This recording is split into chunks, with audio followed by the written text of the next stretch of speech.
video kali ini, kita kembali belajar pada tema 4, subtema 2, muatan pelajaran ilmu pengetahuan sosial.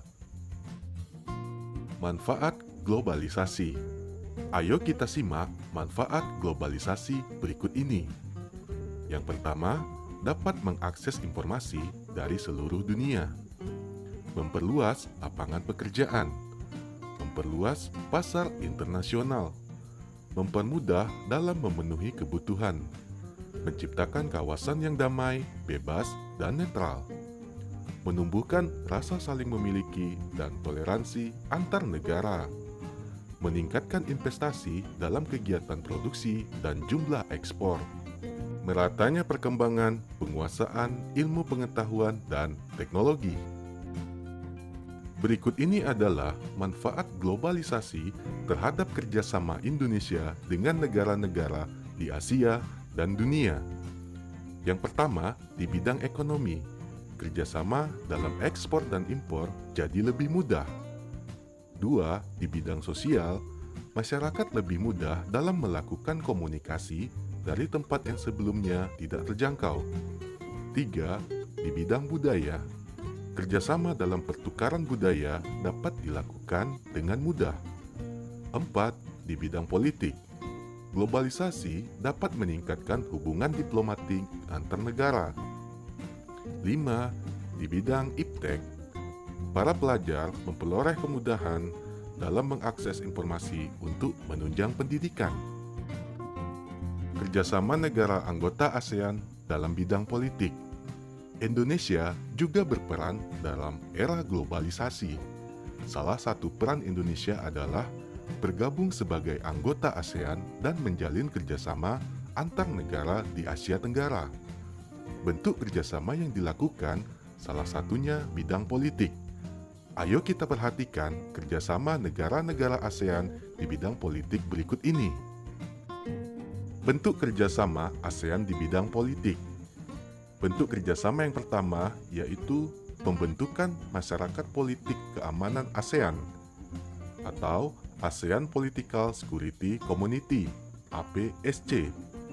Peran Indonesia yaitu membentuk Masyarakat Politik Keamanan ASEAN.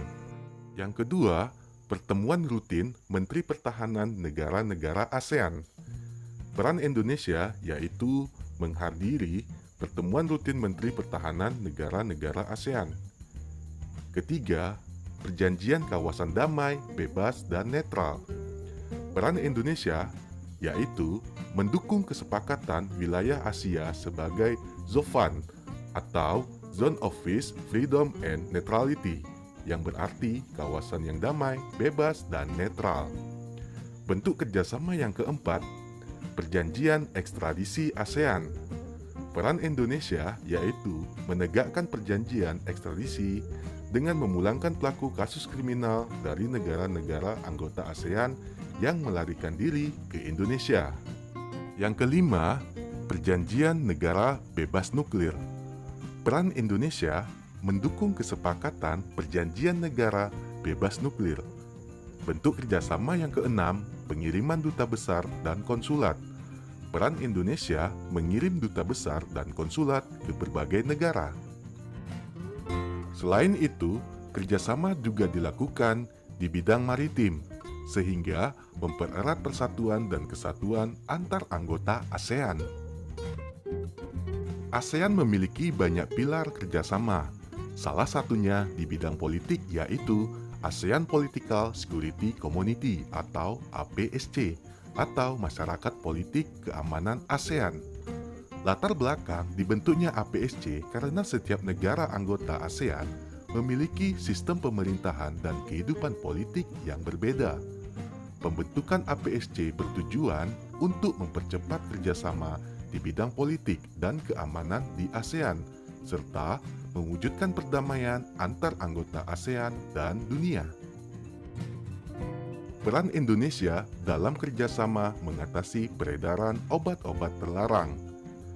Peredaran obat-obat terlarang menjadi kejahatan lintas negara yang harus diatasi oleh negara-negara ASEAN. Obat-obat terlarang memberikan dampak negatif terhadap generasi muda. Indonesia pun ikut berperan dalam kerjasama memberantas peredaran obat-obat terlarang.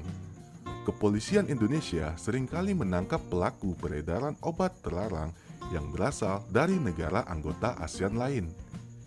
Indonesia kemudian memberikan hukuman terhadap pelaku sebagai efek jera dan mengurangi peredaran obat terlarang di masyarakat.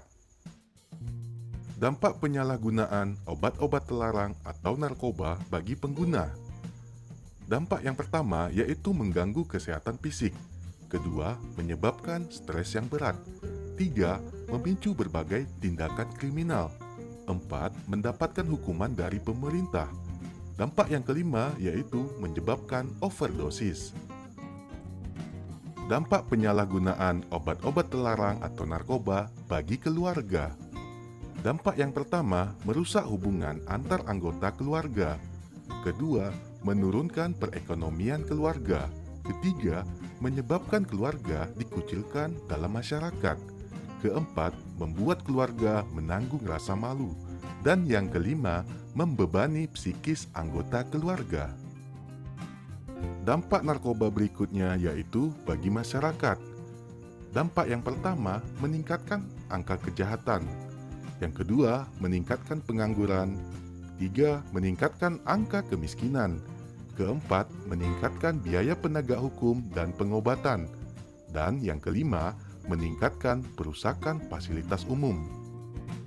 Dampak penyalahgunaan obat-obat terlarang atau narkoba bagi bangsa. Bangsa Indonesia akan kehilangan generasi penerus yang menjadi harapan bagi masa depan bangsa. Jika mereka menggunakan narkoba, masa depan bangsa akan terancam. Kerjasama ASEAN dalam mengatasi peredaran narkoba. Meningkatnya kejahatan narkoba akan mengancam keselamatan, keamanan, dan kesejahteraan masyarakat. Indonesia bekerjasama dengan negara-negara ASEAN menyusun langkah-langkah dalam mencapai ASEAN Drug Free 2015. Semua negara saling menukar informasi dalam hal rehabilitasi, pencegahan, dan penegakan hukum tentang masalah narkoba. Berikut ini adalah beberapa peran Indonesia dalam mewujudkan ASEAN Drug Free 2015. Yang pertama, membentuk Badan Narkotika Nasional atau BNN. Dua, menerbitkan Undang-Undang Nomor 35 Tahun 2009 tentang narkotika. Tiga, melakukan kerjasama untuk menanggulangi permasalahan narkoba dengan negara lain. Cara mencegah penyalahgunaan obat-obat terlarang atau narkoba. Cara yang pertama, menanamkan pemahaman pola hidup sehat. Kedua, melakukan kegiatan-kegiatan yang positif. Tiga, memperkuat iman dan takwa kepada Tuhan Yang Maha Esa.